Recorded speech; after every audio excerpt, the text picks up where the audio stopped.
বলে ইহুদির ঠিকানা আমারে দিয়া দাও ভাই, আমি ইহুদির বাসায় যাই, আমি ইহুদির টাকাগুলি পরিশোধ করবো, দিয়ে আসবো।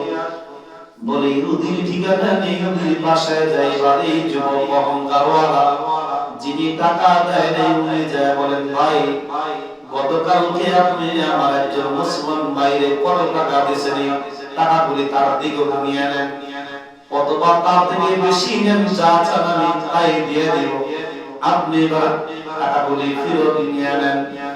ইহুদি বলেন, ভাই আমার স্বপ্নে বিল্ডিং দেখা আমার টাকা শোধ করবার জন্য আপনি এবার আমার কাছে আসছেন। না না না, আমি তো ওই টাকার বিনিময়ে কিয়ামতের ময়দানে শান্তির জন্য একটা বিল্ডিং পেয়ে গেছি, আমি আর ওই টাকা ফেরত নিব না। ওই টাকার বিনিময়ে আমারে আল্লাহ তাআলা বিল্ডিং কিয়ামতের ময়দানে সুন্দর সাজগোজ দান করে দিয়েছে। আশ্চর্য 11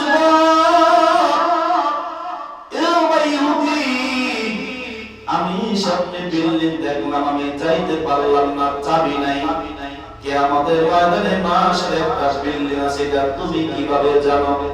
ইহুদি বলেন, ভাই আমার মুসলমান ভাই আমার, ইহুদি বলে আর দিও না, গালি দিও না।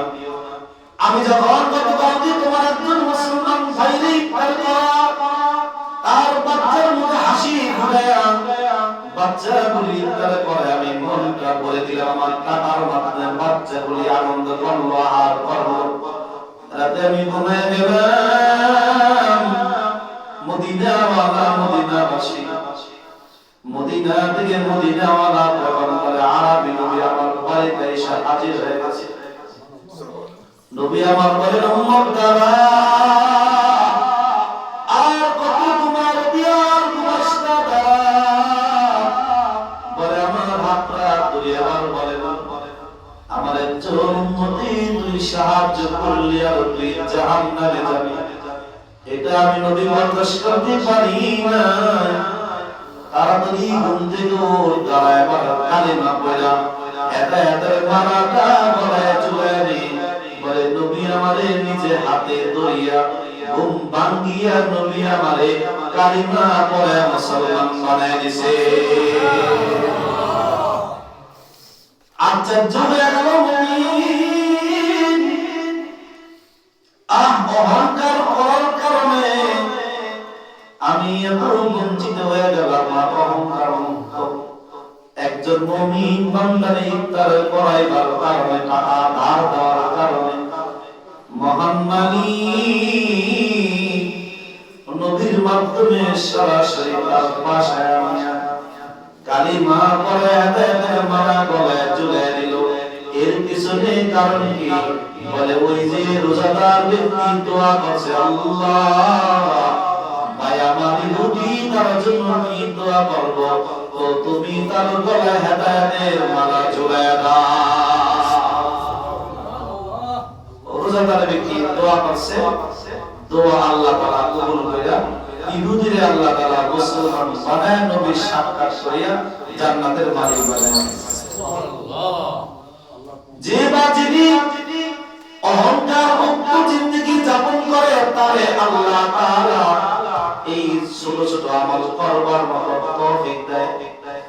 রোজাদার ব্যক্তিকে যদি কোনো ব্যক্তি এক গ্লাস সাদা পানি অথবা একটা খেজুর দিয়ে ইফতার করায়, রাসূল ঘোষণা করেন সুসংবাদ দিয়ে উম্মত শোনো, আমার এই উম্মত রোজা রাখিয়া যে পরিমাণ সওয়াব পাইল, তুমি তার একটা খেজুর বা কিছু দিয়া ইফতার করাইবার কারণে তোমার আমলনামায় আল্লাহ সেই পরিমাণ সওয়াব দিয়ে দিবে। সুবহানাল্লাহ। এই জন্য রমজান ইনশাআল্লাহ আমরা আমার ভাইরে ইফতার করাবো।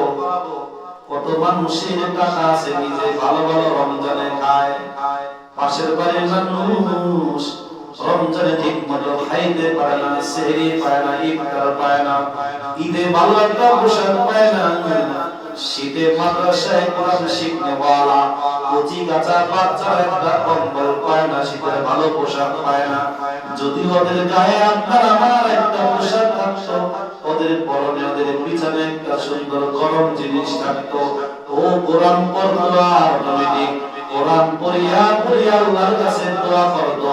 ওর জন্য যেমন বারবার ফেরেশতারা দোয়া করে, ও আমার এরকম আল্লাহর কাছে দোয়া করতে পারে। ওই তলেবে আমাদের দোয়া আল্লাহ তাআলা খালি হাতে ফেরত দিতেন না, বরং যার জন্য দোয়া করবেন আল্লাহ তাআলা তার জন্য দোয়া কবুল করে নেবে।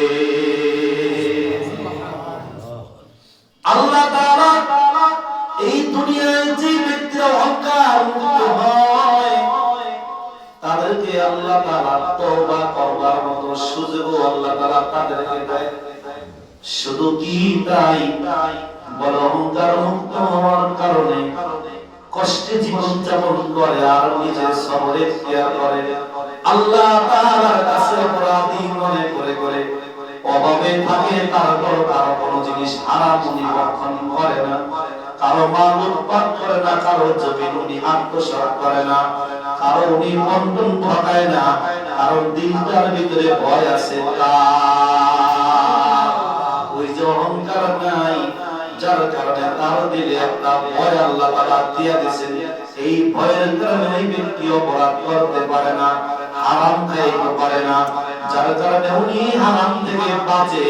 আর এই হারাম থেকে বাঁচিয়া কষ্টের জীবন যদিও অল্প কয়েকদিন কাটায়, এই কারণে আল্লাহ তাআলা দুনিয়া ও আখিরাতে তাদের সম্মান দান করে দেয়। ঠিক এমনি মক্কা নগরীতে একজন যুবক মানুষ 3 দিন যাবত না খাওয়া